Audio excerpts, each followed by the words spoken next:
ខ្ញុំមានឆ្នាំកំណាត់ធ្វើការមកតែយ៉ាត់ចាប់ទៅខាន់ស្បែកជើងគិតវឹងដងខាន់វឹង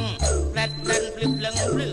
ភ្លើងខ្ញុំចេះខាត់ខាងជាងស្បែកជើងជាងនៅស្រុកយើងគ្មានជាងពុទ្ធខ្ញុំរំរែកតខាងតែស្អាតសូមលោកសង្វាតខ្ញុំបាត់ជូនខាត់ប្រឡំស្បែកជើងគឺត្រកុំស្រី